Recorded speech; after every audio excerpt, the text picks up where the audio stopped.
오늘 우리에게 주신 하나님 말씀은 데살로니가 전서 5장 18절 말씀 한 절 말씀을 보겠습니다. 우리 같은 목소리로 한 절 낭독하겠습니다. 범사에 감사하라. 이것이 그리스도 예수 안에서 너를 향하신 하나님의 뜻이니라. 아멘. 오늘 본문의 말씀을 가지고 당연한 것에 감사하라 라는 제목으로 하나님 은혜의 말씀을 함께 나누고자 합니다. 어떤 분이 영화 닥터 지바고라는 영화의 주인공인 지바고의 이름을 가지고 사명시를 썼습니다. 지바고. 한번 운을 떼어주시면 제가 한번 해보겠습니다.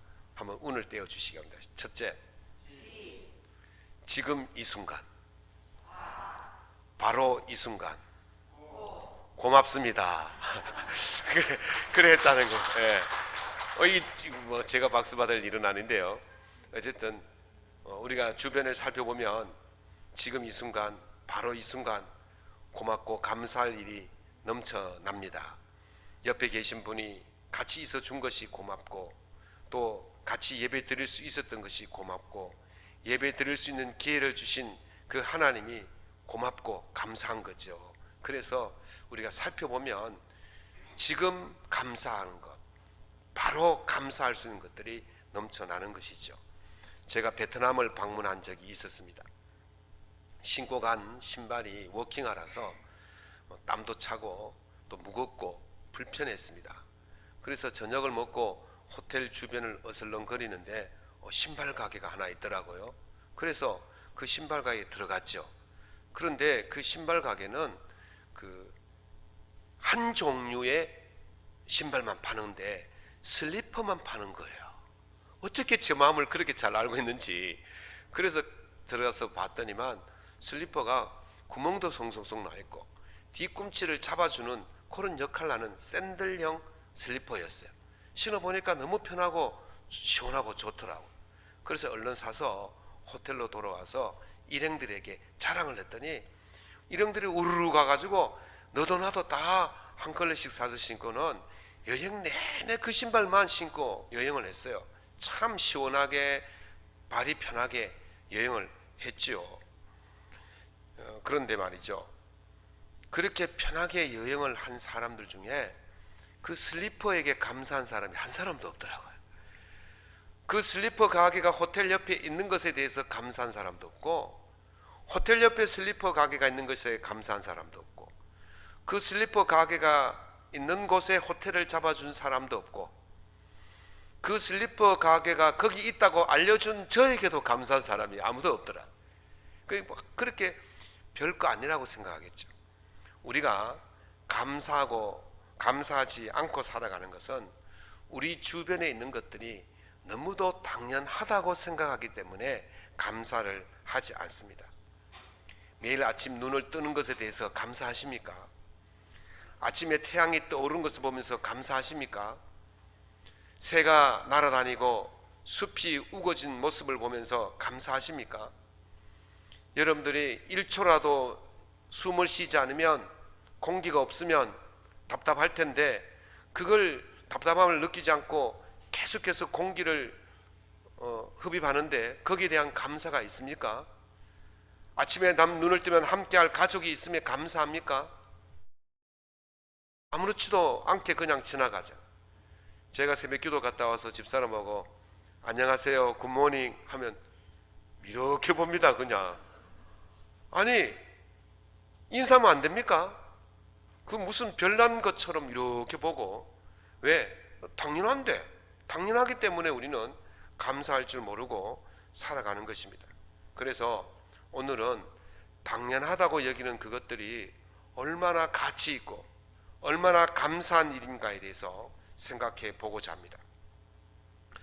우리 일상에서 당연한 것에 감사하려면 당연한 것이 아닐 수도 있다는 생각을 해봐야 됩니다.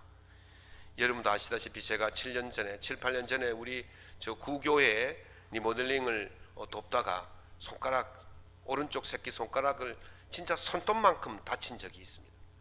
그게 뭐 평상시에 글을 쓰거나 물건을 잡거나 활동하는 데는 별 어려움이 없어요. 제가 글도 잘 씁니다. 그런데요, 무엇인가를 확 움켜잡을 때 그때는 손의 전체에 힘이 들어가지 않는 것을 알게 되었습니다. 그냥 이렇게 잡으면 괜찮은데 무엇인가를 들을 때는 5손가락을 다 써야 될 때는 그 손톱만큼의 모자람이, 부족함이 전체에 영향을 미치는 거예요. 그래서 그 다음부터는 손톱만큼의 당연한 것도 당연한 것이 아니구나, 거기에 반드시 있어야 할 이유가 있었구나, 거기 반드시 있어야만이 그 가치를 가질 수 있구나, 그것을 깨달았던 것입니다. 하박국 선지자가 오늘 하박국 3장 17절에서 이렇게 노래합니다.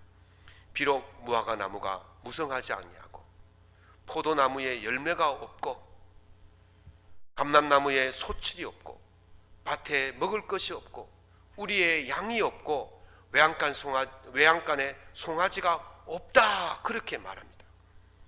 가을이 되면 부지런히 손이 수고한 대로 들판에 곡식이 무럭무럭 자라야 되고 수확할 것이 있어야 하지 않겠습니까? 한여름에 또는 1년 동안 수고한 대로 우리의 양이 가득하고 우리 외양간에 소가 가득해야 되지 않겠습니까? 우리는 그것이 당연한 것으로 생각해요. 그런데 지금 그 하박국 선지자의 형편이 어떻습니까? 수고했는데, 노력했는데, 당연한 것이라고 생각했는데 아무것도 없다는 거예요.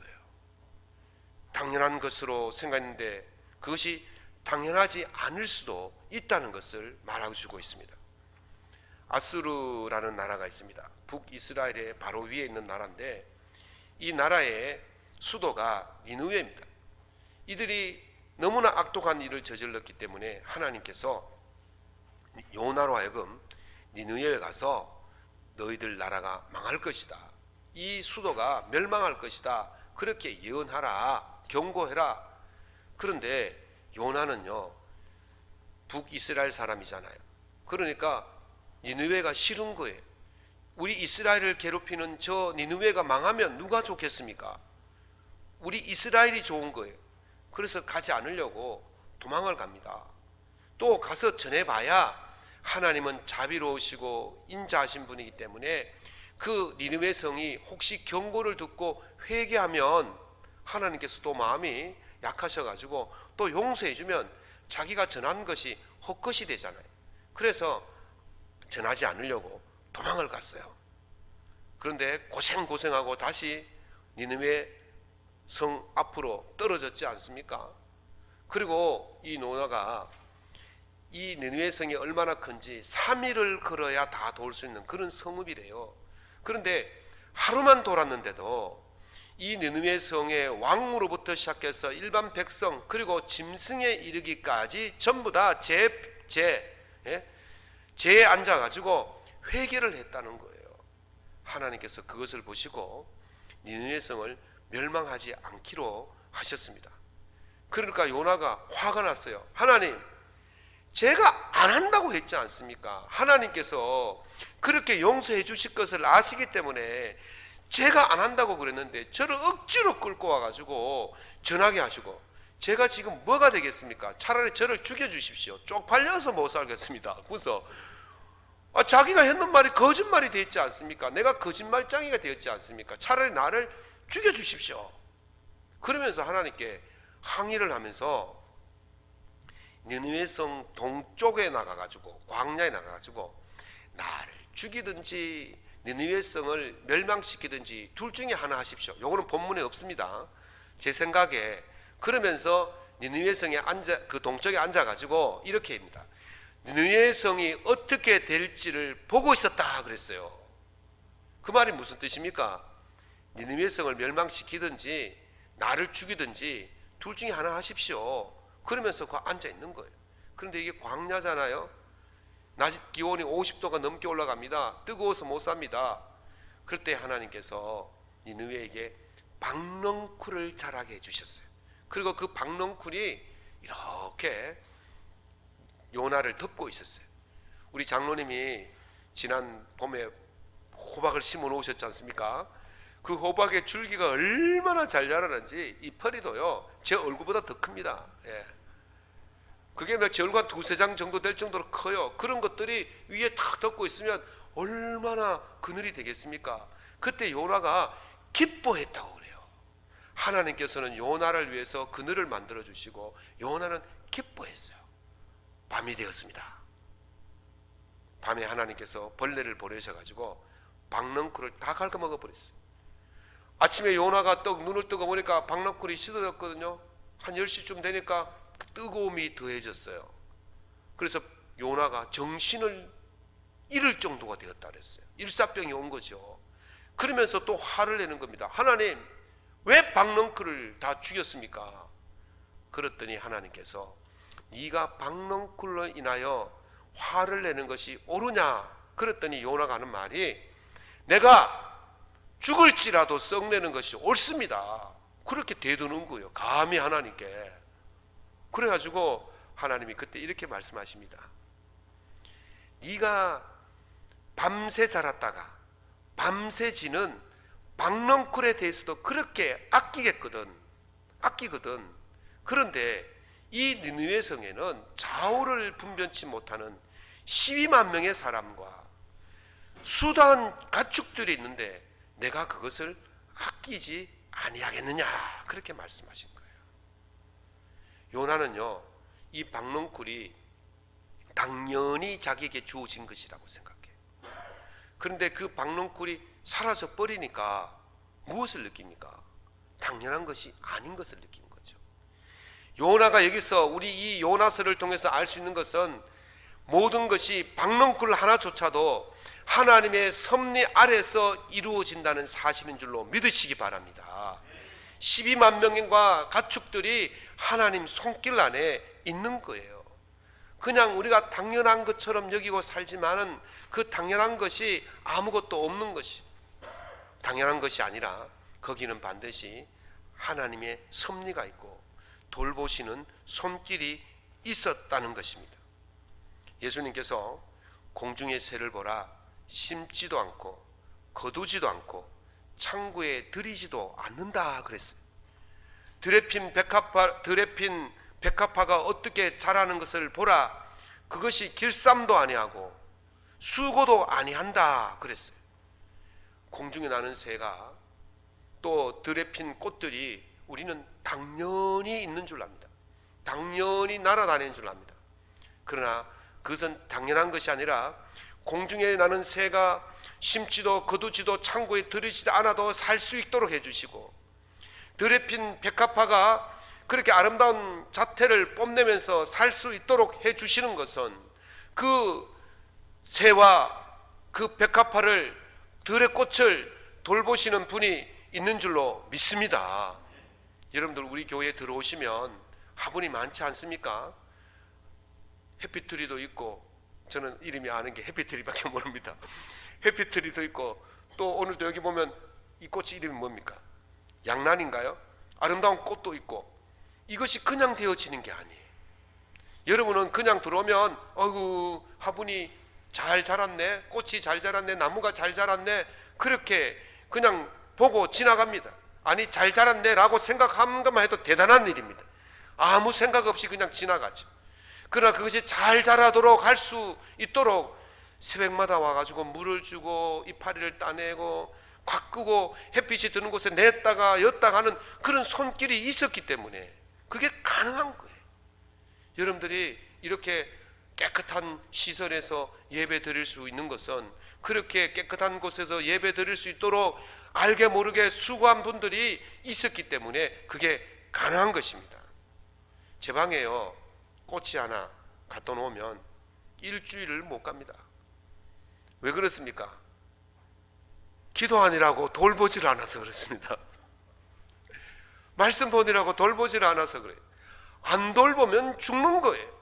안 돌보면 시드는 거예요. 공중의 새와 꽃들이 그냥 그렇게 되어지는 것이 아닙니다. 주님은 다시 이렇게 말씀하십니다. 내가 너에게 말하노니 솔로몬의 영광으로 입은 것이 이 꽃 하나만 못하니라. 오늘 있다가 내일 아궁이에 던져질 그 들풀도 하나님이 돌보시느니라. 아멘. 그런 별 볼 일 없는 그런 새 한 마리, 별 볼 일 없는 들꽃 하나도 하나님이 돌보시고 지키시기 때문에 그것이 존재하는 것이고 우리는 그것들을 통해서 아름다움을 느끼는 것입니다. 당연한 것은 없다는 것입니다. 당연한 것이라고 여겼던 그것이 사라지면 어떻게 되겠습니까? 이스라엘은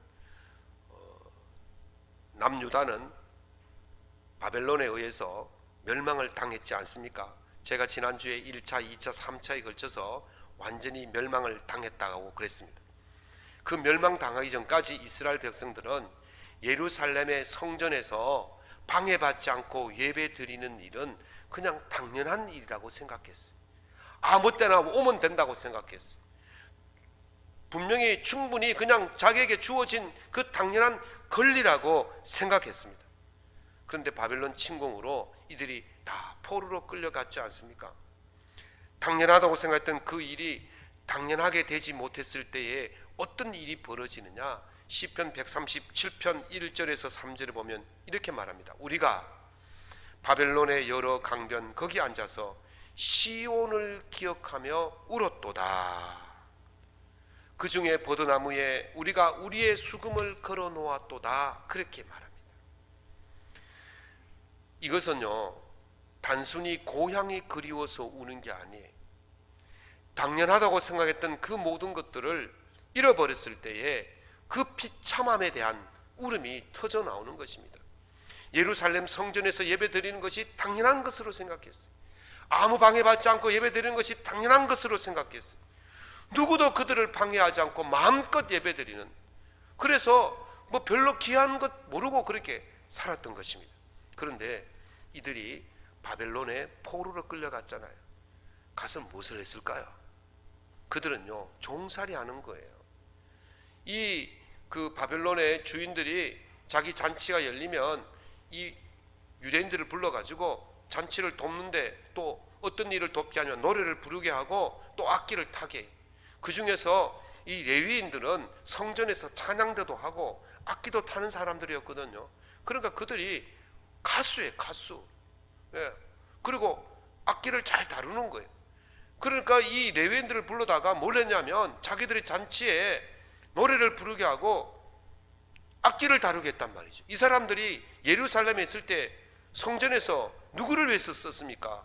하나님을 위해서 찬양하고 하나님을 위해서 악기를 타던 사람들이었는데 그들이 있는 그 재능을 하나님을 위해서 사용하지 못하고 이방인들을 위해 가지고 노래를 부르고 수금을 타고 되니까 얼마나 그 마음이 답답하겠습니까? 차라리 내가 죽으면 죽었지, 이 하나님을 위해 쓰던 이것을 이방인을 위해서 쓸 수 없다, 이런 마음이 생기게 되어지고 그것이 너무 비참해지니까 울 수밖에 없는 것입니다. 조셉 게이어라는 이스라엘의 그 설화집, 조셉 게이어라는 분이 쓴 이스라엘의 설화집에 보면 그 당시의 이야기를 이렇게 해놨습니다. 예루살렘 성은 폐허가 되고 거룩한 성전은 재가 되고 말았다. 그런데 어떻게 우리가 파괴자 느부갓네살 왕을 즐겁게 해주기 위해서 성전의 악기들을 연주할 수 있단 말인가? 그런 짓을 하느니 차라리 죽는 것이 낫겠다. 그들은 그들의 하프, 수금을 버드나무에 걸어놓고 예리한 칼날로 그들의 손가락을 다 잘랐다. 그리고 그 피 흘리는 손가락을 느부갓네살 왕에게 보여주면서 우리가 손가락이 잘려서 도저히 악기를 탈 수가 없습니다. 그렇게 이야기했다는 거예요. 여러분, 당연하다고 여겼던 그 모든 것들이 사라지게 되어지면 이렇게 비참해질 수밖에 없는 것입니다. 그렇게 70년 동안 성전도 없이 바벨론에서 울면서 그렇게 살던 그들이 하나님의 은혜로 이제 돌아오지 않습니까? 바벨론을 멸망시켰던 바사 왕이 그 고레스가 이제 돌려보냅니다. 돌아와서 했는 일이 성전을 재건하는 일이었습니다. 성전 재건할 때 이렇게 있습니다. 에스라 3장에 보면 성전 기초가 놓임을 보고 나이 많은 족장들은 첫 성전을 보았으므로 이제 이 성전의 기초가 놓임을 보고 대성통곡하였다. 70년 뒤에 돌아왔어요. 그러면 성전을 본 첫 번째 성전을 본 나이 많은 족장들의 나이가 얼마나 됐겠습니까? 제가 이제 3차에 걸쳐서 잡혀갔었다고 말했잖아요. 1차부터 70년이니까 1차가 605년 정도 일어났으니까, 그러니까 그때의 20살 같으면 지금 얼마입니까? 90살쯤 됐겠죠. 그런데 3차가 한 10몇 년, 19년인가 지나서 열렸으니까 그때의 3차 때 붙들려 갔던 사람들은 70살쯤 되었어요. 지금 우리 노장로님들, 노권사님들 나이가 좀 되는 거예요. 그러니까 그 첫 번째 예루살렘 성전의 아름다움을 봤던 그들이 성전이 파괴된 것을 보고 얼마나 아팠겠습니까? 그런데 다시 성전을 재건한다고 그 첫 번째 기초를 놓으니까 그것을 생각하면서 대성통곡했던 거예요. 당연하다고 여겼던 그 성전에 파괴된 것을 보고 울돌 살던 사람이 그것이 당연한 것이 아닌 것을 알게 되었을 때에 그 성전이 얼마나 귀하고 가치 있는가를 깨닫게 되었다는 것입니다. 당연한 것이 아님을 알게 되었을 때 가치를 알게 되어집니다. 귀함을 알게 되어집니다. 감격이 생기고 감사가 나오는 것입니다. 우리는 성전에서 예배를 마음껏 찬양하고 기도하고 언제든지 모여서 예배 드릴 수 있는 줄 알았습니다. 마음껏 찬양할 줄 알았습니다. 마음껏 기도할 줄 알았습니다. 그것이 당연한 일인 줄 알았습니다. 점심 친교를, 맛있는 국수를 언제든지 먹을 수 있는 줄 알았습니다. 함께 할 수 있는 줄 알았습니다. 그러나 우리는 2년 전부터 찾아온 코로나에 의해서 찬양도 마음대로 할 수 없고, 기도도 마음대로 할 수 없고, 맛있는 국수도 마음대로 먹을 수 없고, 당연한 것이 아닌 것이 되었잖아요. 그러니까 그 찬양을 마음껏 할 수 있다는 것, 기도를 마음껏 할 수 있다는 것, 국수를 같이 나누어 먹을 수 있다는 것, 당연하게 보이지만 그것이 당연한 것이 아닐 때에 그것이 얼마나 귀하고 얼마나 감사한 것인 줄을 알게 되는 것입니다. 하박국 선지자가 깨달은 것이 바로 이것이었습니다. 소출이 풍성하고 가축들이 풍성한 것이 당연한 것이 아니라 그렇게 하신 분이 있었기 때문에 그렇게 우리가 누릴 수 있었다고 고백하는 거예요. 그래서 18절에서 나는 여호와로 말미암아 즐거워하며 나의 구원의 하나님으로 말미암아 기뻐하리로다 그랬던 거예요. 굉장히 중요한 발견입니다. 이제까지 당연히 여겼던 그것들을 공급해 주신 하나님을 그제서야 알게 되었다는 거예요. 풍성할 때 몰라요. 당연히 누리고 있을 때는 몰라요. 그러나 당연한 것을 빼앗겼을 때, 당연한 것이 사라졌을 때에 우리는 그것을 공급해 주셨던 하나님을 알게 되어지고, 그 하나님 한 분만 있으면 이 모든 것들이 다시 회복되는 것이 있게 될 것이라고 믿고 감사하고 즐거워하고 그 하나님을 인하여 기뻐하고 있는 줄로 믿습니다. 사랑하는 성도 여러분, 지금 내가 누리고 있는 것이 결코 당연하게 그렇게 된 것이 아니라는 그것을 깨닫는 순간부터 감사가 나오게 되는 것입니다. 신발 상점이 호텔 옆에 있는 것이 감사하고, 호텔 옆에 신발 상점이 있는 것이 감사하고, 그 여행 가이드가 신발 상점 옆에 호텔을 잡아준 것도 감사하고, 신발을 소개해 준 사람도 감사하고, 공부할 수 있어서 감사하고, 일터가 있어서 감사하고, 건강하게 움직일 수 있어서 감사하고, 아침마다 눈을 마주치고 저녁마다 눈을 마주치는 가족이 있어서 감사하고, 잘생긴 목사가 설교해 주는 것도 감사하고, 이것으로 점수 다 깎아먹는다, 그죠? 여러분 옆에서 앉아서 주일마다 같이 예배 드릴 수 있는 성도가 있어서 감사하고, 돌아보면 감사할 것들이 천지예요. 그게 당연한 게 아니에요. 하나님께서 내게 주셨기 때문에 감사한 것입니다. 바울 사도는 오늘 본문에 범사에 감사하라. 이것이 그리스도 예수 안에서 너희를 향하신 하나님의 뜻이니라. 아멘. 감사는 하나님의 뜻입니다. 범사에 감사는 하나님의 뜻입니다. 범사가 뭡니까? 당연한 것들입니다. 당연한 것에 감사하는 것이 하나님의 뜻입니다. 우리가 당연하다고 느끼는 그 모든 것들에 감사하라는 것입니다. 이것이 하나님의 뜻인 줄로 믿으시기 바랍니다.